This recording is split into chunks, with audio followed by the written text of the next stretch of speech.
रूस ने नई जिरकोन हाइपरसोनिक मिसाइल के सफल परीक्षण की रिपोर्ट दी। रूस के रक्षा मंत्रालय ने कहा कि मिसाइल को रूस के उत्तर में व्हाइट सी में स्थित एडमिरल ग्रोशकोव फ्रिगेट से लॉन्च किया गया था। मंत्रालय ने कहा कि मिसाइल ने बात सी के तट पर 350 किलोमीटर 217 मील से अधिक दूर एक लक्ष्य को सफलतापूर्वक मारा। प्रतिनिधि छवि। रूसी सेना ने सोमवार को एक नई जिरकोन हाइपरसोनिक क्रूज मिसाइल के एक और सफल परीक्षण की सूचना दी। रूस के रक्षा मंत्रालय ने कहा कि मिसाइल को रूस के उत्तर में व्हाइट सी में स्थित एडमिरल ग्रोशकोव फ्रिगेट से लॉन्च किया गया था। मंत्रालय ने कहा कि मिसाइल ने बात सी के तट पर 350 किलोमीटर 217 मील से अधिक दूर एक लक्ष्य को सफलतापूर्वक मारा। रूसी राष्ट्रपति व्लादिमीर पुतिन ने कहा है कि जिरकोन मिसाइल ध्वनि की गति से 9 गुना तेज उड़ान भरने में सक्षम होगी और इसकी मारक क्षमता 1000 किलोमीटर 620 मील। अब चलते हैं दूसरी खबर पे। थल सेना और नौसेना में 274 पायलटों की कमी है। सरकार ने आज लोकसभा को इसकी जानकारी दी। एक प्रश्न के लिखित उत्तर में रक्षा मंत्रालय में राज्य मंत्री सुभाष भामरे ने कहा कि सेना में पायलटों की स्वीकृत संख्या 794 है, जबकि इसमें 192 रिक्त पद हैं। नौसेना में 735 पायलटों की स्वीकृत संख्या है और 82 रिक्त पद हैं। अधिकृत प्रतिष्ठान के मुकाबले भारतीय वायुसेना में पायलटों की मामूली कमी है।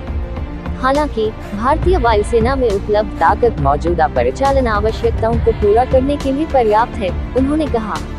यह पूछे जाने पर कि क्या नौसेना ने हिंद महासागर पर अपनी निगरानी बढ़ाने का फैसला किया है, भामरे ने कहा कि हिंद महासागर क्षेत्र IOR के भू रणनीतिक महत्व में हाल के दिनों में धीरे धीरे वृद्धि देखी गई है। उन्होंने कहा, भारतीय नौसेना समुद्री क्षेत्रों की बारीकी से निगरानी करती है। यदि हमारी रुचि और नियमित रूप से IOR में महत्वपूर्ण चोक पॉइंट, समुद्री गलियों में उपस्थिति और निगरानी मिशन PSM के लिए जहाजों को तैनात करती है, उन्होंने कहा। एक अन्य प्रश्न के उत्तर में भामरे ने कहा कि नौसेना अन्य विदेशी देशों के सहयोग से हिंद महासागर की संयुक्त निगरानी नहीं करती है। एक अन्य प्रश्न का उत्तर देते हुए मंत्री ने कहा कि सरकार ने 73 सड़कों को रणनीतिक भारत चीन सीमा सड़क ICBR के रूप में काम प्रगति पर है। उन्होंने कहा कि सरकार ने सिक्की। अब आते हैं आज की आखिरी खबर पे। महात्मा और मदिबा नेल्सन मंडेला दोनों दक्षिण अफ्रीका के बारे में चिंतित होंगे। पूरे देश में हिंसा और अशांति फैल रही है, यहाँ तक कोविड-19 एक चुनौती बनी हुई है।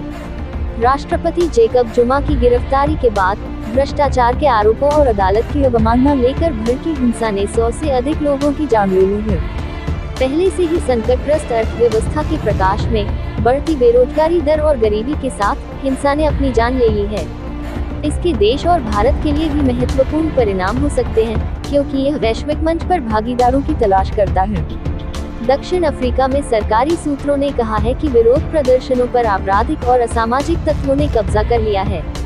कोविड-19 के खिलाफ टीकाकरण जैसे चिकित्सा कार्य में व्यवधान को चिंता के रूप में चिन्हित किया गया है।